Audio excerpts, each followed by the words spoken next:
ನಮಸ್ಕಾರ ಸ್ನೇಹಿತರೆ, ಎಲ್ಲರಿಗೂ ಇನ್ಫಾರ್ಮೇಷನ್ ಯೂಟ್ಯೂಬ್ ಚಾನಲ್ಗೆ ಆತ್ಮೀಯವಾದ ಸ್ವಾಗತ. ಕರ್ನಾಟಕದ ಗ್ರಾಮ ಪಂಚಾಯತ್ ಕಾರ್ಯದರ್ಶಿ ಹುದ್ದೆಗಳ ನೇಮಕಾತಿ 2026 ಇದರ ಬಗ್ಗೆ ಸಂಪೂರ್ಣವಾದ ಮಾಹಿತಿಯನ್ನು ಈ ಒಂದು ವಿಡಿಯೋದಲ್ಲಿ ತಿಳಿಸಿಕೊಡುತ್ತೇನೆ.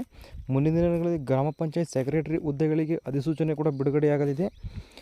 ವಿಡಿಯೋ ಇಷ್ಟವಾದರೆ ಲೈಕ್ ಮಾಡಿ, ಹಾಗೆ ಇನ್ಫಾರ್ಮೇಷನ್ ಯೂಟ್ಯೂಬ್ ಚಾನಲ್ ಸಬ್ಸ್ಕ್ರೈಬ್ ಆಗಿಲ್ಲ ಅಂದರೆ ದಯವಿಟ್ಟು ಸಬ್ಸ್ಕ್ರೈಬ್ ಮಾಡಿ, ಬರ್ತಕ್ಕಂಥ ಬೆಲ್ ಐಕನ್ ಕೂಡ ಕ್ಲಿಕ್ ಮಾಡಿ ಅಂತ ಹೇಳ್ತಾ ವಿಡಿಯೋವನ್ನು ಮುಂದುವರಿಸ್ತಾ ಇದ್ದೇನೆ.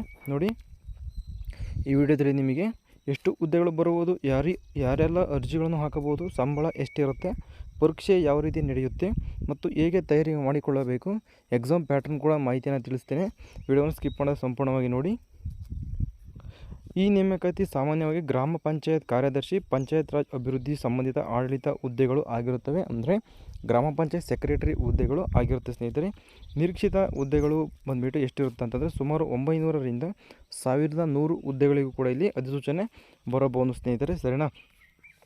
ಹುದ್ದೆಗಳ ಸಂಖ್ಯೆ ಬಂದುಬಿಟ್ಟು 900ರಿಂದ 1100ಕ್ಕೂ ಹೆಚ್ಚು ಹುದ್ದೆಗಳಿಗೆ ಅಧಿಸೂಚನೆ ಕೂಡ ಬಿಡುಗಡೆ ಆಗಲಿದೆ ಸ್ನೇಹಿತರೆ.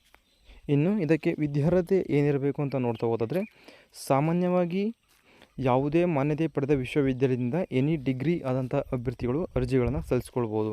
ಅಗತ್ಯವಿರಬಹುದು ನೋಡೋದಾದರೆ BA, BCom, BSc, BCA, BSW ಸೇರಿದಂತೆ ಯಾವುದೇ ಪದವಿ ಪಡೆದ ಅಭ್ಯರ್ಥಿಗಳು ಈ ಒಂದು ಗ್ರಾಮ ಪಂಚಾಯತ್ ಸೆಕ್ರೆಟರಿ ಹುದ್ದೆಗೆ ಅರ್ಜಿಗಳನ್ನು ಸಲ್ಲಿಸಲಿಕ್ಕೆ ಅರ್ಹತೆಯನ್ನು ಪಡೆದುಕೊಳ್ತಾರೆ ಸ್ನೇಹಿತರೆ. ಡಿಗ್ರಿ ಕಂಪ್ಲೀಟ್ ಆಗಿದ್ದರೆ ಅರ್ಜಿಗಳನ್ನು ಸಲ್ಲಿಸ್ಕೊಳ್ಬೋದು. ಇನ್ನು ಹುದ್ದೆಗೆ ವಯೋಮಿತಿ ಎಷ್ಟಿರುತ್ತೆ ಅಂತ ನೋಡ್ತಾ ಹೋದಾದರೆ, ಸಾಮಾನ್ಯ ವರ್ಗದ ಅಭ್ಯರ್ಥಿಗಳಿಗೆ 18ರಿಂದ 35 ವರ್ಷಗಳಿರುತ್ತೆ. ಕನಿಷ್ಠ ವಯೋಮಿತಿ ಬಂದ್ಬಿಟ್ಟು ಇಲ್ಲಿ 18 ವರ್ಷಗಳಾಗಿದ್ದರೆ, ಸಾಮಾನ್ಯ ವರ್ಗದ ಅಭ್ಯರ್ಥಿಗಳಿಗೆ 35 ವರ್ಷಗಳು ಆಗಿರುತ್ತೆ. OBC ಅಂದರೆ 2A 2B 3A 3B ಅಭ್ಯರ್ಥಿಗಳಿಗೆ ಇಲ್ಲಿ 18ರಿಂದ 38 ವರ್ಷಗಳನ್ನು ಕೊಟ್ಟಿರ್ತಾರೆ. ಮತ್ತು ಪ್ರವರ್ಗ 1 ಹಾಗೂ ಪರಿಶಿಷ್ಟ ಜಾತಿ ಪರಿಶಿಷ್ಟ ಪಂಗಡಕ್ಕೆ 40 ವರ್ಷಗಳನ್ನು ಮೀಸಲಿಟ್ಟಿರ್ತಾರೆ ಸ್ನೇಹಿತರೆ. ಸರ್ಕಾರದ ನಿಯಮಾನುಸಾರ ವಯೋಮಿತಿ ಸಡಿಲಿಕೆ ಕೂಡ ಇಲ್ಲಿ ಇರುತ್ತೆ ಸ್ನೇಹಿತರೆ, ಸರಿನಾ. ಇನ್ನು ಗ್ರಾಮ ಪಂಚಾಯತ್ ಸೆಕ್ರೆಟರಿ ಹುದ್ದೆಗಳಿಗೆ ಬಹು ನಿರೀಕ್ಷಿತವಾದಂಥ ಮಾಹಿತಿ ಅಂದರೆ ಇದು ಸ್ಯಾಲರಿ ಎಷ್ಟಿರುತ್ತೆ ಅಂತ ಎಲ್ಲ ಒಂದು ಅಭ್ಯರ್ಥಿಗಳು ಕೂಡ ಒಂದು ಕ್ಯೂರಿಯಾಸಿಟಿ ಇರುತ್ತೆ. ಸ್ಯಾಲರಿ ಬಂದ್ಬಿಟ್ಟು ನಿರೀಕ್ಷಿತ ವೇತನ ಶ್ರೇಣಿ ನೋಡಿ 37,000 ನಿಮಗೆ 70,000ವರೆಗೂ ನಿಮಗೆ ಇಲ್ಲಿ ಸ್ಯಾಲ್ರಿ ಪ್ರತಿ ತಿಂಗಳು ಸಿಗ್ತಾ ಹೋಗುತ್ತೆ. ಇದಕ್ಕೆ DA ಮತ್ತು HRA ಇತರ ಭತ್ಯೆಗಳು ಸೇರಿರಬಹುದು ಅಂತ ಹೇಳಿ ಮಾಹಿತಿಯನ್ನು ಕೊಟ್ಟಿರ್ತಾರೆ ಸ್ನೇಹಿತರೆ. ಇನ್ನು ಆಯ್ಕೆ ಪ್ರಕ್ರಿಯೆ ಯಾವ ರೀತಿ ನಡೆಯುತ್ತೆ ಅಂತ ನೋಡ್ತಾ ಹೋದಾದರೆ, ಗ್ರಾಮ ಪಂಚಾಯತ್ ಸೆಕ್ರೆಟರಿಗೆ ಲಿಖಿತ ಪರೀಕ್ಷೆ ಇರುತ್ತೆ. ಮೊದಲನೇದಾಗಿ ದಾಖಲಾತಿ ಪರಿಶೀಲನೆ ಇರುತ್ತೆ ಮತ್ತು ಅಂತಿಮ ಆಯ್ಕೆ ಪಟ್ಟಿ ಕೂಡ ಇಲ್ಲಿ ರಿಲೀಸ್ ಮಾಡ್ತಾರೆ. ಎಕ್ಸಾಮ್, ಡಾಕ್ಯುಮೆಂಟ್ ವೆರಿಫಿಕೇಷನ್ ಮತ್ತು ಲಾಸ್ಟ್ ಆಯ್ಕೆ ಪಟ್ಟಿ, ಸರಿನಾ. ಅಂತಿಮ ಆಯ್ಕೆ ಪಟ್ಟಿ ಕೂಡ ರಿಲೀಸ್ ಆಗುತ್ತೆ. ಇದು ಆಯ್ಕೆ ಪ್ರಕ್ರಿಯೆ ಆಯಿತು. ಕೆಲವರು ನೇರ ಆಯ್ಕೆಯನ್ನು ಹೇಳುತ್ತಾರೆ, ಆದರೆ ಅಧಿಕೃತ ಅಧಿಸೂಚನೆ ಬಂದ ನಂತರ ಮಾತ್ರ ಅದು ಖಚಿತ ಆಗುತ್ತೆ ಸ್ನೇಹಿತರೆ, ಸರಿನಾ. ಯಾವುದೇ ಕಾರಣಕ್ಕೂ ನೇರ ನೇಮಕಾತಿ ನಡೆಯುವುದಿಲ್ಲ. ಎಕ್ಸಾಮ್ ಖಂಡಿತವಾಗಿಯೂ ಇದ್ದೇ ಇರುತ್ತೆ ಅಂತಲೇ ಹೇಳ್ಬೋದು. ಇನ್ನು ಪರೀಕ್ಷಾ ಪ್ಯಾಟರ್ನ್ ಯಾವ ರೀತಿ ಅಂತ ನೋಡ್ತಾ ಹೋದಾದರೆ, ನಿರೀಕ್ಷಿತ ಪರೀಕ್ಷಾ ವಿಷಯಗಳು ನೋಡಿ, ಸಾಮಾನ್ಯ ಕನ್ನಡ 25 ಅಂಕಗಳು, ಸಾಮಾನ್ಯ ಇಂಗ್ಲೀಷ್ 25 ಅಂಕಗಳು, ಸಾಮಾನ್ಯ ಜ್ಞಾನ 25 ಮತ್ತು ಗ್ರಾಮೀಣ ಅಭಿವೃದ್ಧಿ ಮತ್ತು ಪಂಚಾಯತ್ ರಾಜ್ ಇಲಾಖೆಯ ಮೇಲೆ 25 ಅಂಕಗಳು ಬರುತ್ತೆ. ಟೋಟಲ್ ಬಂದ್ಬಿಟ್ಟು 100 ಅಂಕಗಳಿರುತ್ತೆ ಸ್ನೇಹಿತರೆ. ಎಕ್ಸಾಮ್ ಇಲ್ಲಿ 100 ಅಂಕಗಳಿಗೆ ನಡೆಯುತ್ತೆ, ಸರಿನಾ. ಕನ್ನಡ ಭಾಷೆಗೆ 25, ಇಂಗ್ಲೀಷ್ಗೆ 25, ಸಾಮಾನ್ಯ ಜ್ಞಾನ ಅಂದರೆ GKಗೆ 25, ಗ್ರಾಮೀಣ ಅಭಿವೃದ್ಧಿ ಮತ್ತು ಪಂಚಾಯತ್ ರಾಜ್ ಇಲಾಖೆಯಲ್ಲಿ 25 ಅಂಕಗಳನ್ನು ತೆಗಿತಾರೆ ಸ್ನೇಹಿತರೆ.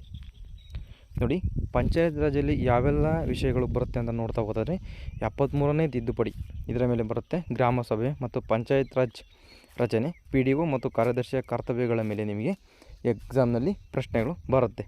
ಇನ್ನು ಕರ್ನಾಟಕದ GKಯಲ್ಲಿ ನೋಡ್ತಾ ಹೋದರೆ, ಜಿಲ್ಲೆಗಳು, ನದಿಗಳು, ಯೋಜನೆಗಳು ಮತ್ತು ಇತ್ತೀಚಿನ ಪ್ರಚಲಿತ ಘಟನೆಗಳ ಮೇಲೆ ಪ್ರಶ್ನೆಗಳು ಬರ್ತಾ ಹೋಗುತ್ತೆ ಸ್ನೇಹಿತರೆ.